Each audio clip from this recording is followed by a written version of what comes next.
保護生態環境啊，對細漢做起來看，這是台南市海淀國小學生所提議的保護金馬公車站正式使用咯。進前海淀國小小大江河流讀冊會，要倡議佇咧學校門前的公車站改造做沙尾仔公車亭，嘛佇咧大江流行公民會議發表，有得到市府交通局公共運輸處重視，希望民眾會觀察沙尾仔生活，體會到人類活動和自然共存的重要性。招潮蟹的大螯當作遮陽棚，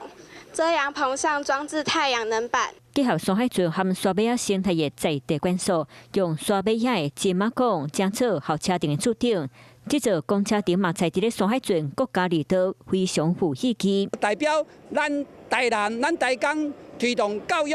本土教育、環境教育，修好河川，全國首創的特色公車站牌。和沙尾仔公車亭唔那是一項硬體建設，和愈濟人佇咧日常生活中感受到台江土地的生命力。Hello， 我是林仙怡。想要搶先掌握最及時的新聞資訊嗎？趕快訂閱、按讚、開啟小鈴鐺，鎖定華視新聞 YouTube 頻道。